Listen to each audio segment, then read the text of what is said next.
4, and in chapter 4 we're going to talk about one variable inferences. Now we have a few terminologies to put behind us, and this week's lecture actually is going to be quite lengthy. In fact, I'm going to have probably 1, 2, 3, 4, 5, 6, 7 tabs, which means I'm going to try to make maybe 7 videos for this week's lecture, because it's a rather long chapter that we're going through, chapter 4. Okay, so what we're doing is we're trying to now, coming out of chapter 3, we talked about probability distributions. We're going to now talk about inferences, one variable inferences about population parameters. So first of all, what do we mean by the word inference? To us, inference is going to be generalizations from sample to population. Okay, that's what inference is. We would like to go beyond the sample and actually infer to the population. Now, this form of inference that we're going to do, actually, there are various forms of it. There are 3 types of inferences we can do. One is called point estimation, and the other one is confidence intervals, and the third option is the hypothesis testing that we're going to do. So let's actually begin by going through some of these terminologies. Some of this you actually know the word, like parameters, statistics. These we looked at the first week of our course, but I have them here for you again.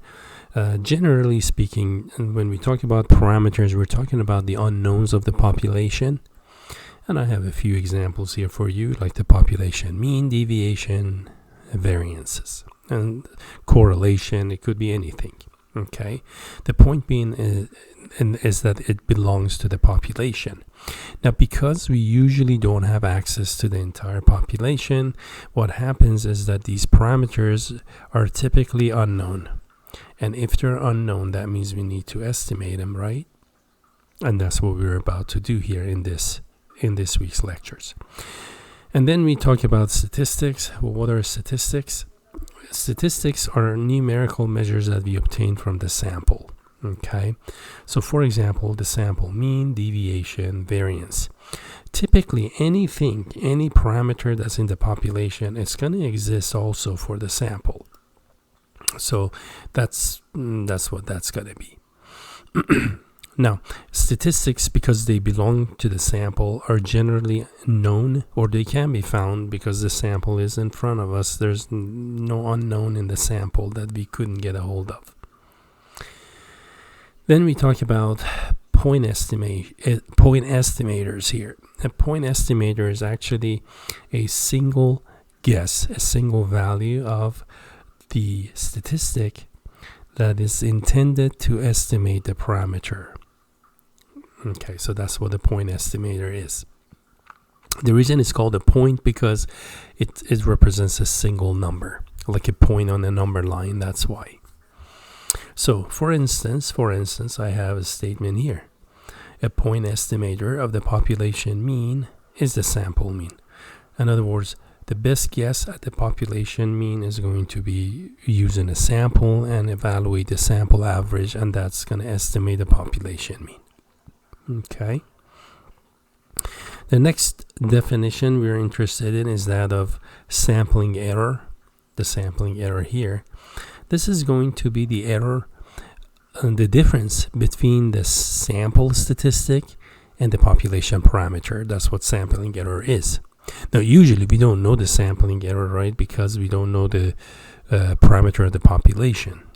But if we did know it, then we can subtract one from the other. Usually we take the absolute value of it, because we could be over or under in our estimation. And that's how we find the sampling error. So, for example, here I have hypothetically, suppose the mean of the population is 100, and the sample mean turns out to be 96. So clearly there's a difference of 4 units here. That difference of 4 units is called the sampling error.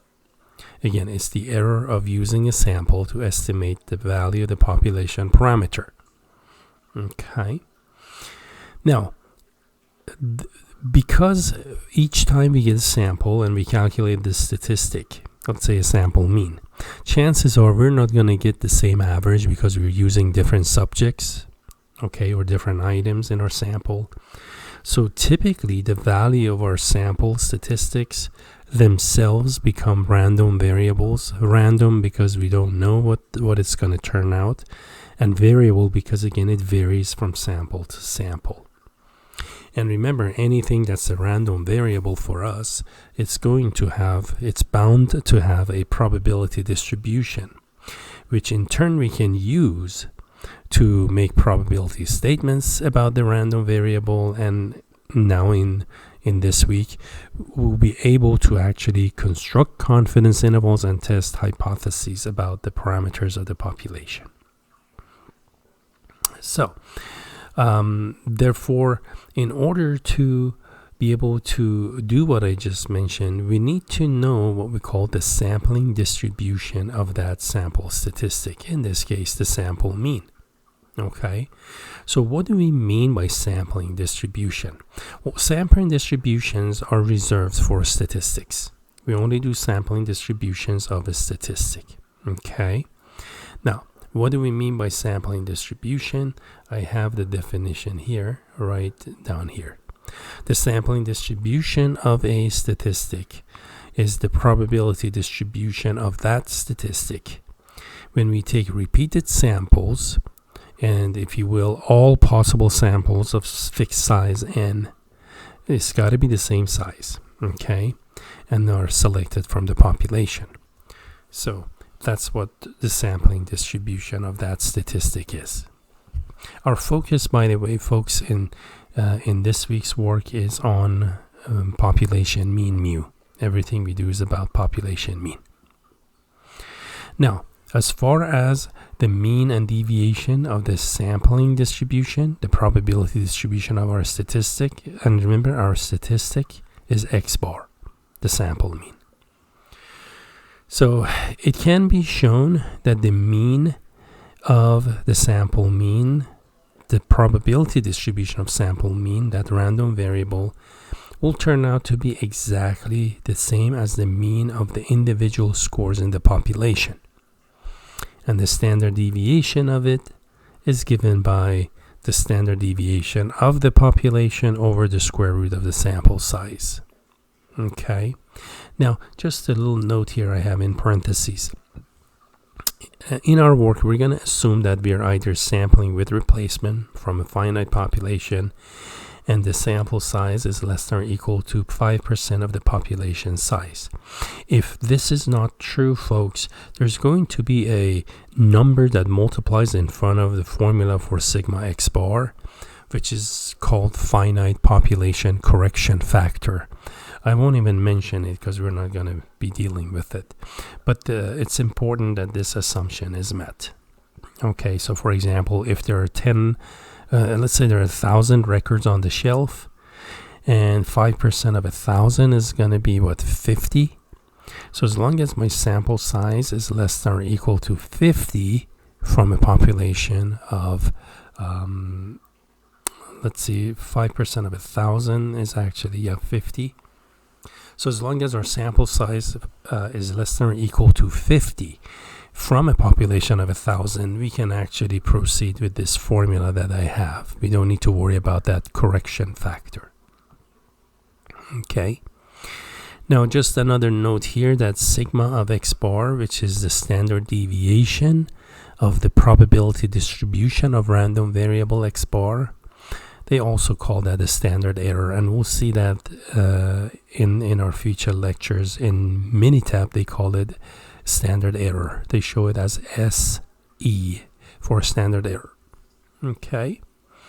And what is the sigma x bar? I have it. This is a typical error that you would expect to make when you estimate the population mean using the sample mean. So let's say I estimate the average MBA graduate makes the starting salary of about $80,000, hypothetical. So that would be x bar. And if my standard error is $5,000, that means give or take $5,000. That's what sigma of x bar is. Okay, so there you go. So we have the mean and deviation of the probability distribution of our statistic x bar. The next question is, well, what is the shape now of that probability distribution of x bar? And we do have a theorem here in this chapter, and it's called the central limit theorem, right in here. Now, the central limit theorem actually has two parts. One part assumes that the population you sample from is normal. That's number 2. And the other part, part 1, assumes that we don't know the form of the population we sample from. So, but as long as it has a mean and a deviation, that's what number 1 requires. So the central limit theorem says the shape of the distribution is still going to be approximately normal. This is the distribution of x bar, random variable x bar. And I have a graph here for you, right in here. So assuming, let's say I have a normal distribution, this one is a normal distribution, random variable is x, and these are individual scores. So let's say if I'm looking at the average amount owed on a credit card, this distribution holds tens of millions of credit card holders in it. These are the individual scores. The notation here, n means normal, mean mu, deviation sigma. The distribution below is that of the x bar. So this is what central limit theorem tells us. The sampling distribution of x bar is going to be mu, same as this mu up here. Its deviation is going to be the deviation of the original population of individual scores divided by square root of the sample size. Now the second distribution I have, see, I have x bar, x bar, x bar, x bar, x bar. So there's a whole bunch of x bars. That means each time I'm getting a sample of size n, calculating the mean. And then another sample, same size n, calculate the mean again, and again, and again, and again. So this distribution is made up of a whole bunch of x bars each time we sample. And this is a theoretical distribution, by the way, folks, because in practice, we are going to, or you're going to only take one sample, right? But this is the theoretical distribution of the probability distribution of random variable x bar.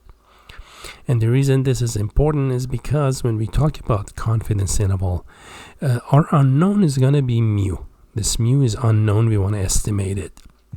And notice, because both of these distributions have the same center mu, later on we're going to use distribution of x bars. Means we're going to use a group of scores to do our confidence interval and hypothesis testing.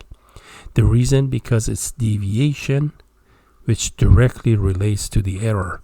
Its deviation is going to be less than the deviation directly above it, for that reason.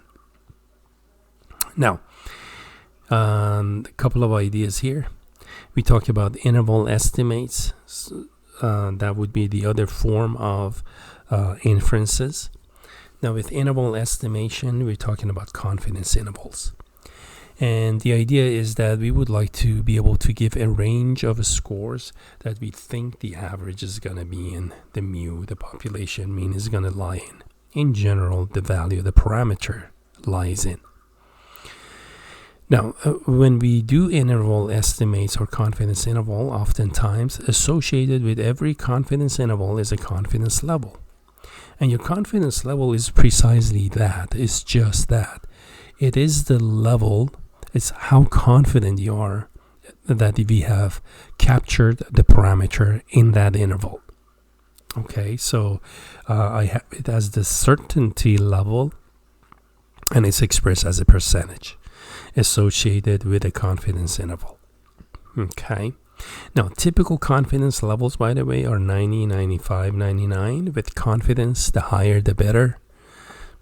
But of course, if you have to get a sample size based on those confidence levels, the higher confidence level will cost us a bigger sample size usually. Now, the last thing I have in this segment is, let's say our confidence levels.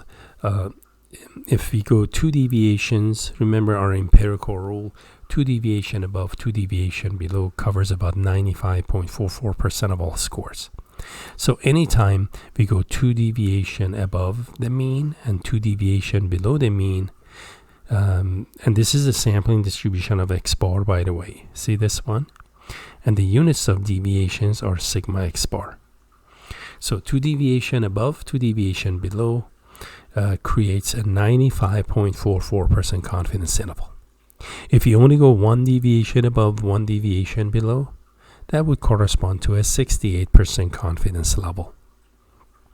And if you go 3 deviations above and 3 deviation below, they're going to correspond to a 99.7 confidence level about the parameter mu.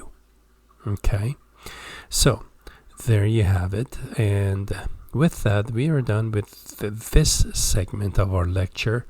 Our next lecture is going to actually look at how do we construct a confidence interval for the population mean.